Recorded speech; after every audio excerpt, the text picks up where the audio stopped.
intersections between player skill and choice here as we go into it. I'll shut up right now because we're about to go in the ban and pick phase, and this is really interesting because this is the first time I've seen these two teams match off. Yep. Nocturnal Gaming will be Team 0 in your bottom left-hand corner. Team 1 will be Lost Heroes there. So now we will see that Pendles is going to be the first ban for Nocturnal Gaming. If I'm not mistaken, I believe that was the team who banned it the most in the online qualifier when we casted the matches. I think you have it. I think you just have it backward, right? I think we just heard that Team 0 is Nocturnal Gaming. Yes. It's Nocturnal Gaming. Okay, yeah. So they're starting off with the Pendles. Again, we've seen that Kelvin ban several times before from that is Lost Heroes over on that side, correct? Yep. Right. So we've seen that a few times from them. Kelvin can be a major factor if someone is good with him, and so you definitely want to deny that if you're going to do that. A lot of control, a lot of crowd control in that can shut down the other team. I believe it was either Draconic Esports. I think it was maybe Draconic Esports and Lost Heroes. One of those guys. What happened was they maintained control in their base, right? And by doing that, they pushed up, got that first century on Overgrowth Incursion. And this happened to the online qualifier, take in mind. They got that first century on Overgrowth Incursion, and they just kind of stayed back, stayed at their base to what we saw the last game between Sculpt Squad and Zodiac, how they kind of just stayed at their first century level or on the Overgrowth. And they just got people down low, and they just had a Kelvin that was right around the corner, and just came around, bit them, and his health just increased. At the end of the game, he had about 4,000 health, which is completely ridiculous for Kelvin. It's using Kelp's chomp ability. Now, he has to get the killing blow on someone to get that. Again, we've got a Melka ban and a Galilea ban. Galilea not surprising at all. Melka a little bit surprising in this. Melka's not, she's an okay average character right now. They must be worried about some really skilled play from another player. That's why you would do that in a tournament setting. So we'll see. I'm really nervous about I feel like they threw their bans away. You know, Pendles just individually, Melka individually, or not. I mean, they're kind of not in a transitional period, but, you know, there are far scarier heroes to ban as opposed to those two. And we see Boulder actually sneaking through, being one of the picks for Lost Heroes. That was a pick in their first game against Dunk Heroes last night, so they may be able to flex their skills with Boulder.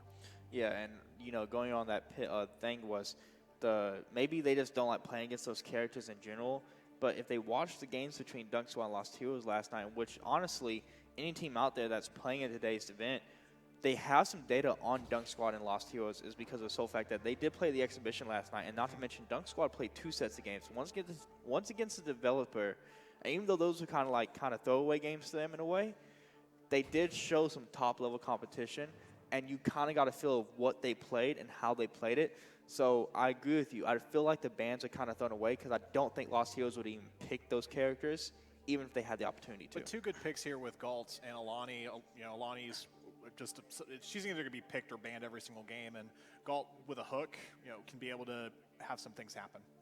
Exactly there. We see Caldarius being picked over on the side of Lost Heroes there.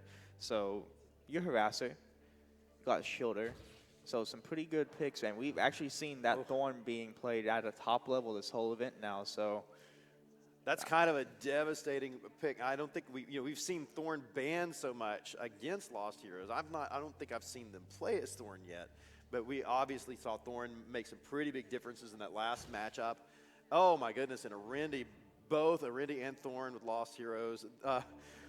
This is going to be really, really, really tough for Nocturnal Gaming. They're really going to need to think about those counter picks now in these last 2 picks on that, because their Lost Heroes is stacking up with a lot of harassment, a lot of damage potential, running very heavy damage. No support right now on Lost Heroes. Maybe they're saving that for the end.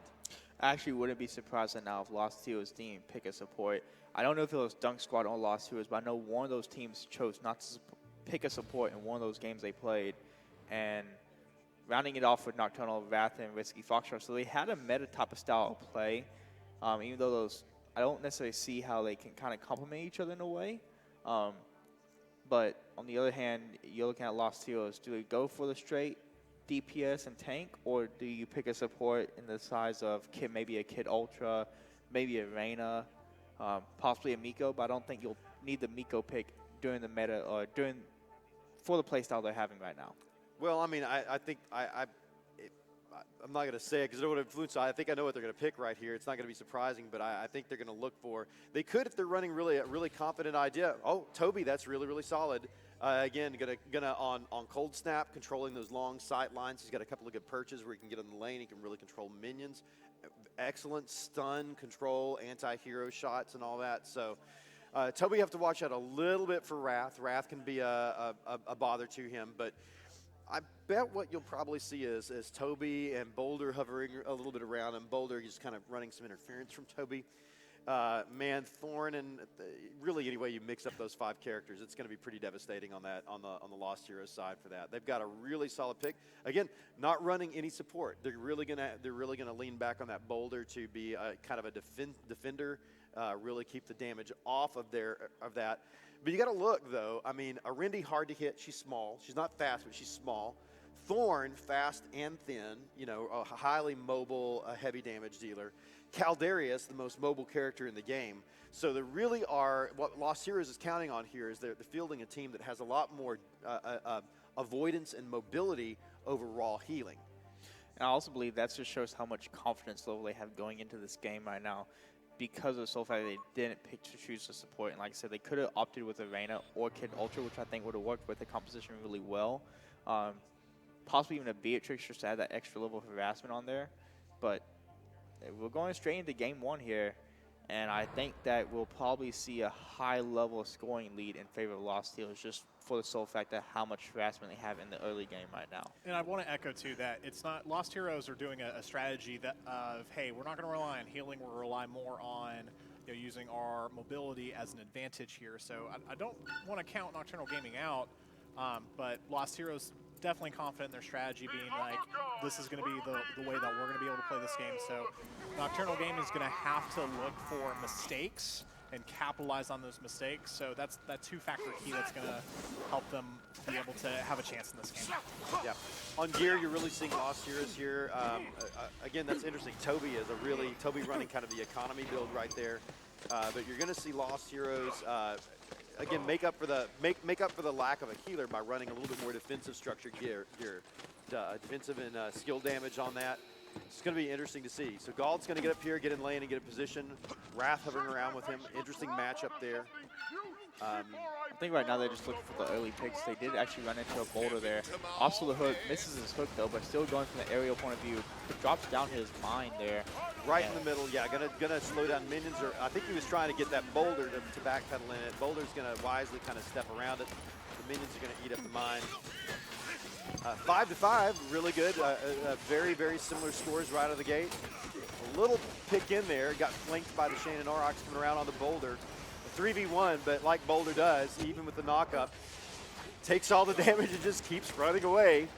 So this is a really interesting strategy. Now watch what they're doing here, because Lost Heroes is running the Boulder. He got beat up pretty well, but he's running around the middle while that Toby has gotten in that really great sniping perch up there and is just firing down the lane, really, really just getting those pot shots on the other people while they chase the Boulder around. You're running kind of a bait and switch, a distracting shot strategy on that.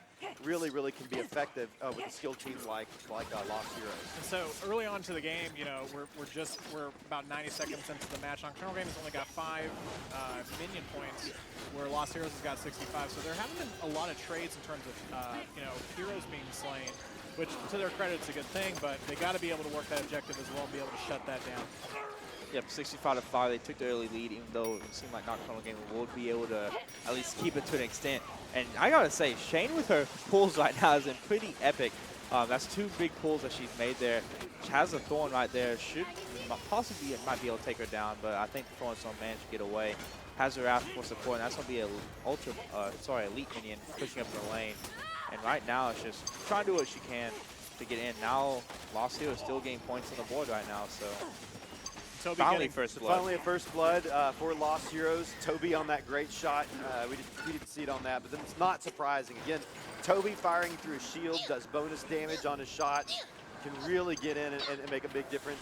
And he's gonna, again, really good play right there. We're super efficient. I love that. Dropping the shield down while he's jumping up to that perch.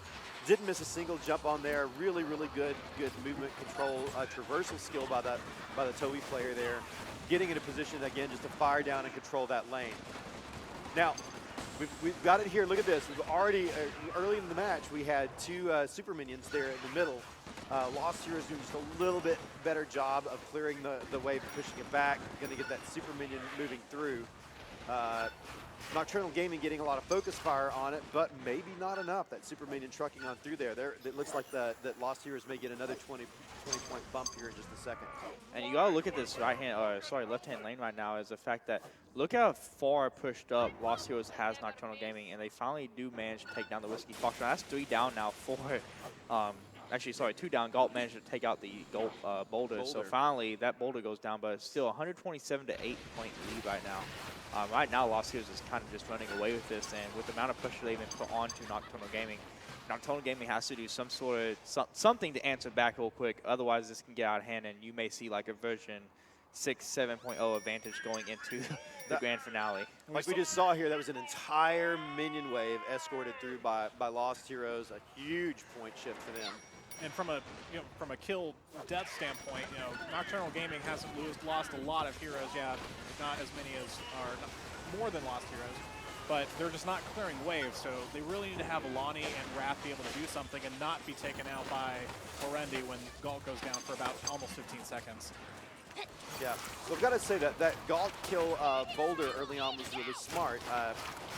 You've got a really aggressive team. Again, Boulder is kind of, in MOBA parlance, is the carry of this team. Boulder is very defensive early on. He has a lot of survivability, but doesn't have a lot of damage output. Once he crosses that level 5 mark and unlocks his ultimate, Boulder starts becoming extremely lethal in his ability to charge up and do a lot of damage while still maintaining a lot of his survivability. So it is smart to kind of keep him under your thumb early match and slow his advancement as much as possible. Zone him out of kills and experience. But again, Lost Heroes dominating so much that Boulder is just probably going and getting a lot of assist experience. He's already level 3. He's moving up. Other teammates level 4. While we've only got 2 level 3s on Nocturnal Gaming. Only Galt and Wrath getting in and mixing it up. Probably on minion kills. Let's look at the scoreboard for a second to see where that's coming from. Wrath with 10 minion kills, getting some experience in there. No player kills, but minion kills, and probably working on the buildables there, running a little bit of an econ build on Wrath. So yeah, that's definitely where he's getting some of his experience. Yeah, look at the damage done as well. So Lost Heroes has done over 100,000 points of damage. More than double. Yeah, more than double the amount of damage that they're dealing out. So Lost Heroes not only they don't necessarily have to punish the other heroes, they can just clear waves very, very efficiently. And I just say, while we were looking at that, they actually did manage to move the enemy grinders back now. So now they have to go back to the further base. But look at Galt. Galt is very low on health. Toby trying to snipe him. Might hit him, but unfortunately misses all his shots there. Going on board to the left-hand lane. We do actually set, I think that's Boulder really low health right now. He's at 64 health, doing what he can to try and get away. And he actually managed to juke out, and he's going to head back to the supply station again, generate health. And he will be heading back into fight here momentarily. Wendy all by herself right now, doing what she can. Now she finally has a Boulder in there. Boulder has a shield up, and finally a Toby comes over to kind of support this. And now they're going to be pushing back up this right-hand lane. And even though there's a super mini that he does get taken down, and Boulder's actually going to get taken out right really here nice. as well. Yeah, really nice group up there. Shane and Wrath and Whiskey Foxtrot all, again, focusing in on Boulder. Oh, now they're moving in on Toby. Are they going to take him down? Toby backing up. No, he's going to move out. Toby playing really smart. He's standing right by that Shepherd, which if you remember, every few seconds, the Shepherd exude an overshield to everything around them, including players. The Shepherds move forward. Toby's still hanging back in the pocket, a little bit nervous about that. Arendi did have the overshield, but was pulled by Galt out of position. Not really affecting her too much. She's still able to keep them at bay. Again, small target. That Galt is showing some really good level-headed play, even though they're behind. Got a couple of good pulls. Some really great retreats from him moving through here. And while these exchanges are happening on the right-hand lane, there's so much that are going on, but the left-hand lane, there's nothing. Like, we're seeing some rotation on Lost Heroes to clear their things and then go in, but Nocturnal Gaming, they're not playing the objective, they're not playing as a team, and the scoreboard shows it. They're overextended because during that last team fight, we actually saw that they managed to get down one, which I believe was the Boulder, and you saw that Wrath kept pushing up, but Wrath had less than half health. And when he decided to try and fall back, he had less than a quarter, and he actually managed to get taken out, and it ended up being a 2v2 trade when it would have been a 2v1. But we actually did see Arendi take out the Alani there. So still 308 to 17, and like I said, I feel like this is going to be like a version 5 or version 6 going into. And here we've got Rock'em Sock'em Robots as the Super Minions square off against one another. Always love when that happens. Lost Heroes, again, taking a little bit of advantage. They're doing a better job of babysitting that through. Really looking for the big score bonuses. Yep. You do have the Thorn on the right-hand lane, or sorry, left-hand lane, and there's nobody really over here to contest it. And finally, a Whiskey Foxtrot, and that's going to be Alani comes up to it. And unfortunately, I think that this is Super Minion. If there was somebody here with it, it might possibly go through, but unfortunately, it's just going to get taken out. And everybody's kind of focused on this side. And as I did that, we actually missed Toby and Caldarius taking out Galt and Shane. So now we want to see this Super Minion push up. And this last mini wave, the next mini wave could actually be it for the heading into the finale and with about 10 minutes into the game, as it's now 367 to 17-point lead, and this could potentially be enough right now. Nearly full minion wave coming through the back, but they got everybody so absorbed on that Super Minion. They literally, look at that, right through, here we go, pushed them right into the finale phase. And a double kill going into the finale phase for Lost Heroes.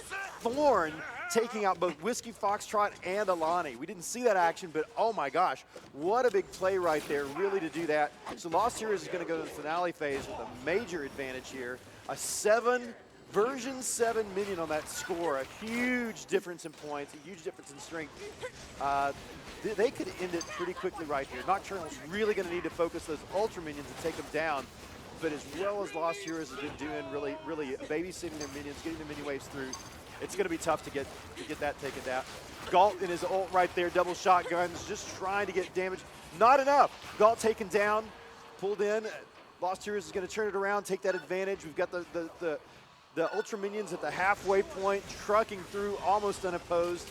There's a really great strategy here on Lost Heroes. They're really taking the fight, pushing it back, really pushing NocTurnal game back on this, opening up that lane, meaning that Ultra Minion just, watch, you're going to see him turn to the corner here. Toby kind of looks like the Ultra Minion, kind of masking him, body blocking him a little bit, and it's going to go right in. Lost Heroes with the game 1 win. Really great work on them. Exceptional minion control. They did that really well because they stacked all up on that left-hand lane, and it actually forced NocTurnal to kind of deal with the right-hand lane, which you saw the Alani just over there kind of waiting. And in that matter is like you're playing 5v4, you don't even have your healer there, so you've been beating every single team fight now. So now you really got to focus, and they get taken down, and just like that, Ultra Minion goes in unscathed. Yeah, it's really, man, with such a big, when you have such a big opening advantage on those version 7 Ultra Minions, really big, a lot of health, a lot of damage poured on them. Man, and again, you just saw Lost Heroes all through that match. Control the minion waves, get the super minions in. They really have their strategy down on how to do that and how to work those minion waves. Really exceptional play on that, and really just shut down NocTurnal Gaming on the end there. A really fantastic play on that. Some good fights on that. Look at the Galt there with 2 kills from NocTurnal Gaming. You expect that from a Galt. Some good fighting on that. Wrath, definitely not the factor in this game we saw in the last game. Wrath there, kind of a really tough, weak pick, showing that. And on Lost Heroes, yeah, you're pointing out, Mike is pointing out, go ahead and talk about that. Yeah, so you look at the damage dealt, 200,000, basically 200,000 up to 87,000. And the one big thing about it is, what we saw in last games, you mentioned the Wrath. The Wrath was a big playmaker in this. If you look at Lost Heroes, besides a Boulder, everybody else had about the same amount of kills. They're all within the same range, and you wouldn't expect that from the Boulder because he is a tanky character there. So you expect him to have lower amount of kills. Whereas so you see, obviously, the Vendi being the harasser that she is, 7 kills. Caldarius at 4. Right. Thorn at 5. Thorn getting the double kill to send him into the finale after being 397, and then just completely dominating the competition there. Well, you see here on the scoreboard a really great example of why Thorn and Arendi are very frequent bans right now. On Lost Heroes, they were the top 2 damage dealers in the entire match. In fact, even Thorn, who was second, more than double the top damage dealer from the other team as a single character. So really devastating play on Thorn right there. But look at this. Caldarius right behind them at 43,000 damage dealt. Caldarius, a really effective Caldarius play right there. High damage for him, which is really again, that's a testament to really skilled play on Caldarius right now. He's not bad, but he's typically a harasser in and out, and he's coming out with damage numbers like that. Means that was, again, really skilled damage play from Lost Heroes. And you see them building, again, the skill damage, attack damage mix of gear, full epic. They got all their epics on. In fact, both teams doing really well with the gear here. There's only one piece of gear in the from both teams that wasn't activated over the course of that match. They're running 3 shard generators there on the Nocturnal Gaming. They were able to get all that up. Their Shane had a little bit of a problem getting the gear activated on that. And then everyone, 3 shard generators on Lost Heroes, and again, all the pieces of gear up and running. Going into game 2, I think it's going to be really important for Nocturnal Heroes to really coordinate a lot more. You know, there were many times that we saw that Galt was doing hooking someone successfully, but there was no follow-up. Correct. You know, Galt can go after squishies and delete them essentially, but, you know, if it's a tankier hero or a stronger hero, he's going to need support in order to convert on that. So the fact that it seemed like, I wouldn't say Nocturnal Gaming was disorganized, but just they need to coordinate their attacks to be able to coordinate their positioning a lot more. And it's evident. You can see that Lost Heroes, they were able to you know, pretty much just steamroll this entire match because they've got the positioning, they've got the coordination down, and that's the reason why that they were able to play a match without a support. So you know, I hope that, you know, with Incursion being a single lane, you know, it's not having to worry about and frantically moving around between maps, so they may be able to place themselves down, siege an area pretty decently, maybe even get another Galt pick, hook something in, be able to combo off of that more effectively, as opposed to, you know, Galt getting a hook, having high hook accuracy, but not able to convert from that. Oh yeah, you're absolutely correct there. And one thing that Nocturnal Gaming has to really do in order to go into this game 2 here is they have to use their bans more effectively. I agree. You see that, you know, Caldarius, Thorn, and Rendy were really the big playmakers from the Lost Hero side. Sure. So you need to ban those, or at least have some sort of bans there, because obviously the composition you had, even though it was kind of the meta style or the comfort style, it didn't work against the amount of damage and harassment that you had coming out from Lost Heroes. I think that was kind of a statement from Lost Heroes saying, look, we're here to play, we're serious, we don't need a healer, we can just out-damage you. And as you clearly see, it's 120 power. Yeah, it worked very well for worked them. very well. So going to this Incursion, we might see, you know, that was a 10-minute game of Meltdown. We might see a 5-6 minute game of Incursion unless unless Nocturnal Gaming can do something to stop the amount of harassment that Lost Heroes puts on them.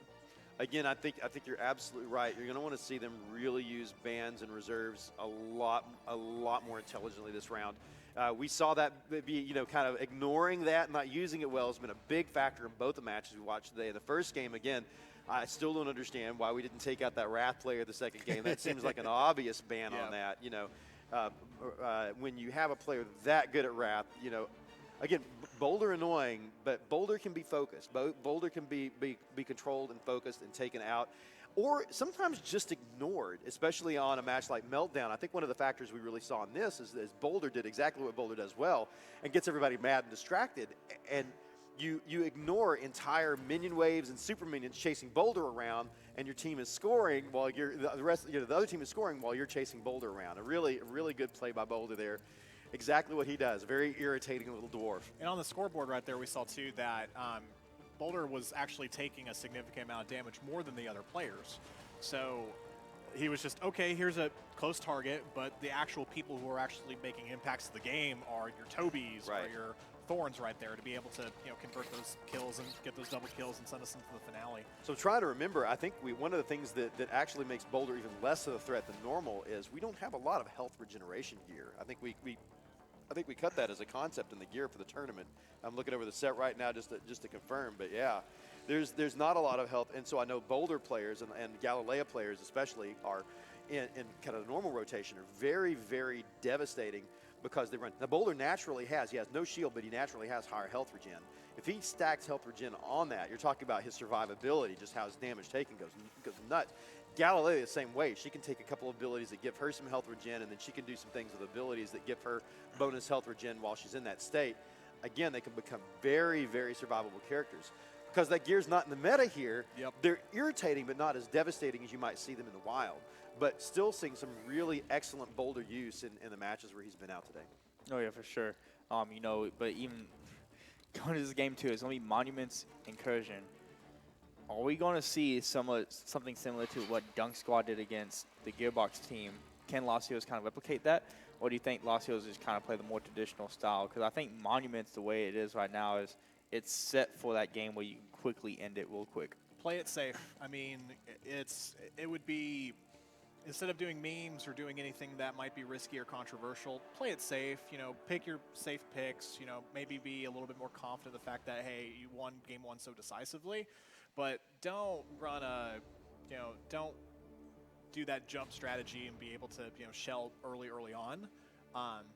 So that would be my recommendation. Just play it safe. I mean, it's still early on in the tournament. I know that it's still early on in the tournament, so you don't want to do anything that's going to like set you back and put you in a potential Game 3 situation that you don't need to be in. Yeah, I think that you're talking about kind of the fast squad. I agree with you guys. I think that they're going to probably play it safe and conservatively. Monuments is a little bit hard to run that kind of bulldozer strategy on because it's got a lane that twists. And while you can kind of hop over and get a flank, kind of a backdoor the sentry a little bit. The one thing I kind of want to say, just to go back to your point in a second, Kelvin immediately banned by Lost Heroes. Pendle's banned again on the side of Nocturnal Gaming.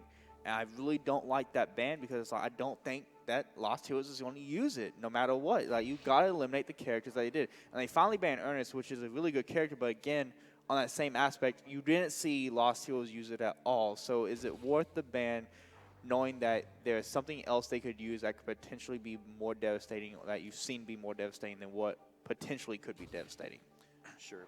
Ernest is a really smart ban on this because, again, his ability to kind of push up and use the Monuments map especially, there's a lot of places for him to kind of hide his support egg back around a corner of that and really kind of advance it along the Monuments map to get in really good positions. He can be devastating. So I understand that. Pendle's is actually pretty good on Monuments. I think it's one of his best maps. But, again, I agree with you. I think overall that they could have done a little bit more. I probably would have picked Galileo would have been a good ban here because Galilea, again, in protected pockets and monuments as the map twists around, can set up her desecrate field and it can really, really be very, very brutal. She can pull people off of she can get that little pull on one of her abilities and pull people off of the ledges where they surround that. So it can be very, very, very tough. So we've got Lost Heroes with Galt and big guys. With Galt and Montana starting right off here. A Galt again with his pull and his shotgun, a really, really good choice here. I've seen Lost Heroes do some really good work with that.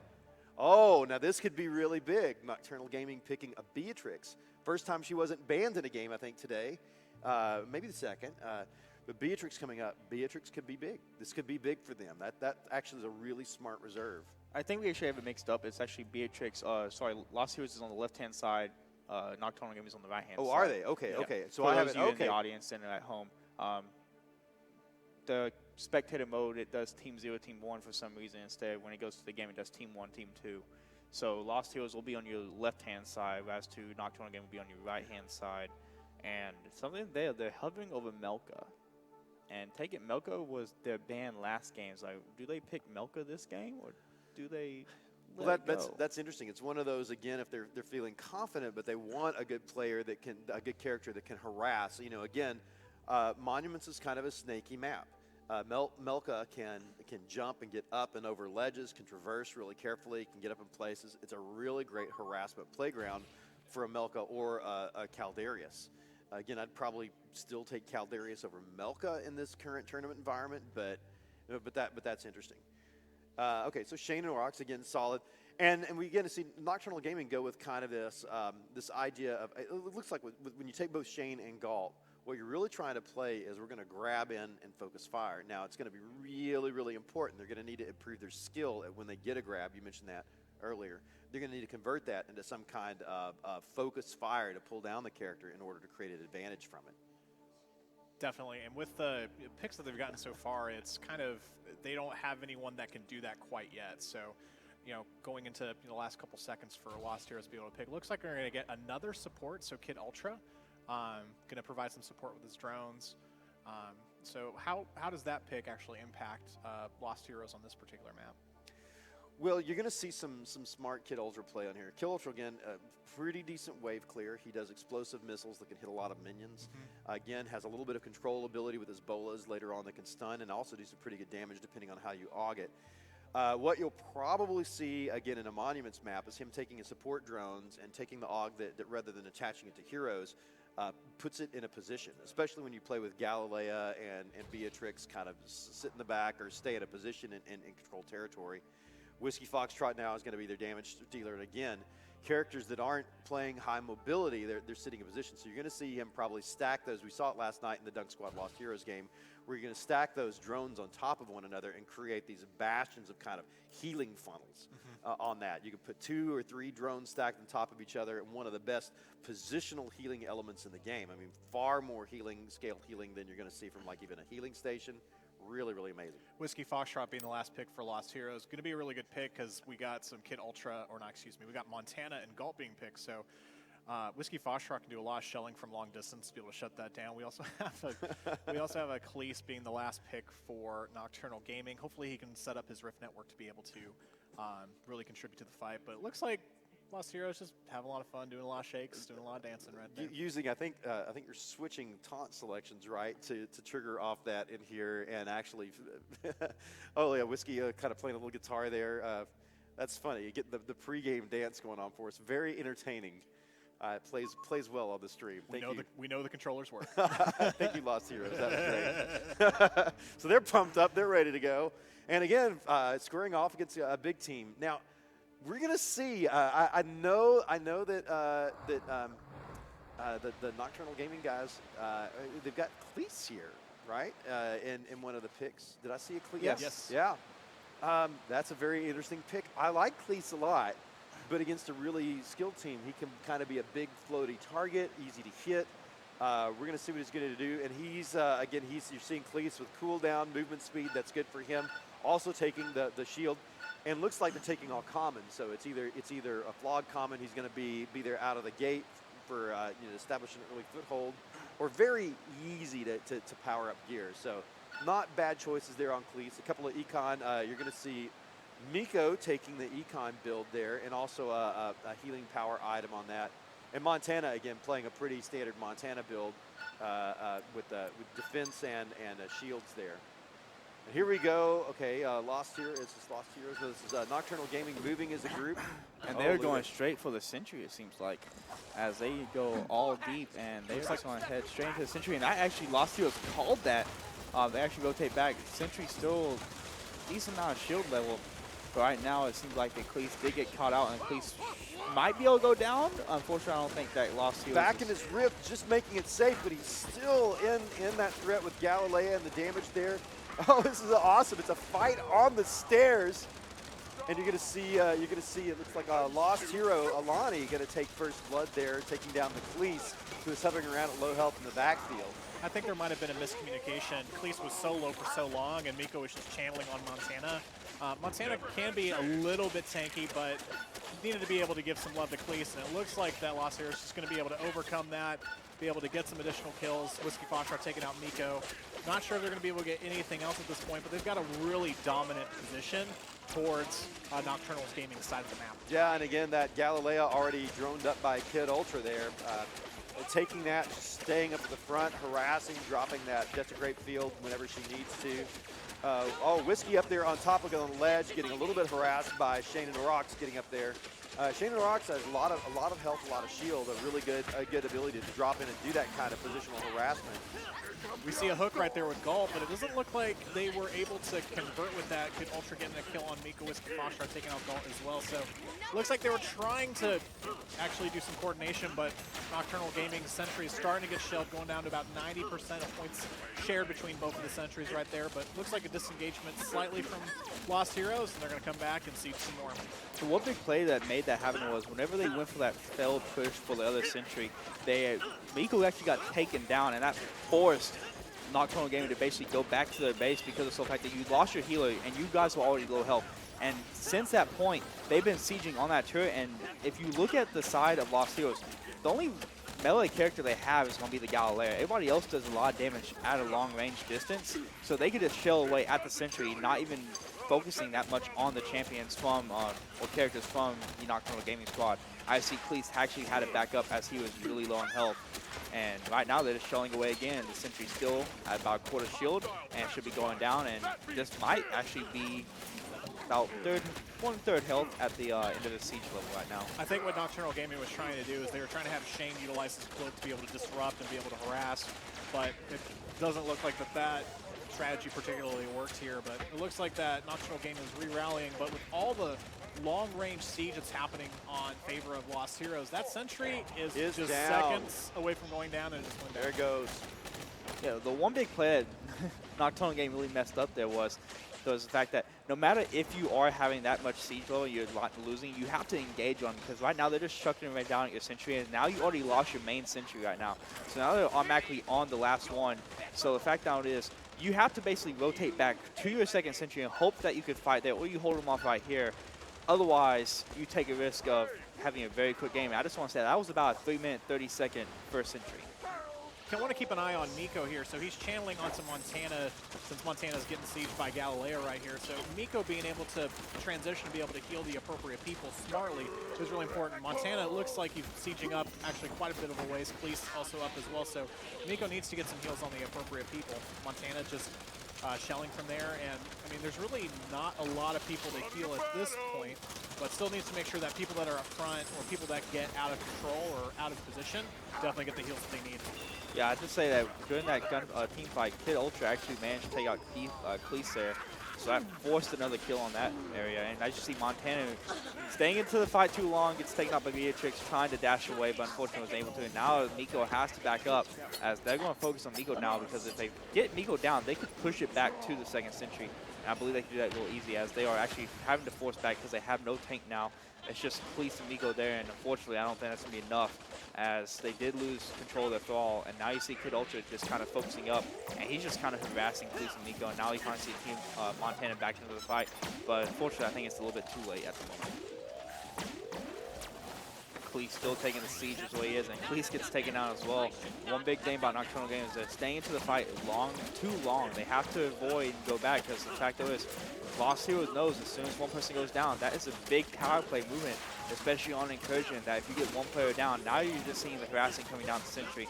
I wouldn't be surprised if the Sentry actually shield goes down this. I don't think it will die in this team fight, but I do think it will just go down to low shield. We may see it about 30%. And we see in the mini-map Shane trying to disrupt, trying to come in and be able to cloak from here, but looks like he might be out of position. We actually see him in the middle of 3, utilizing his cloak to disengage. But again, even with that disruption or trying to do that, they still have line of sight of the Super Sentry, so if they don't coordinate and say, we got to go right now, they're going to go into the loser's bracket. Yep, and the Alani managed to take down the Montana then. Like I said, the Sentry shield is down, so right now it's just at 43%, and this may be game over in about like 5-6 minutes, unless Nocturnal Game can really keep the composure, and they have to answer back quickly. Because right now, if you look, Shane and Oryx just kind of dancing around in the spawn, just throwing boomerangs out.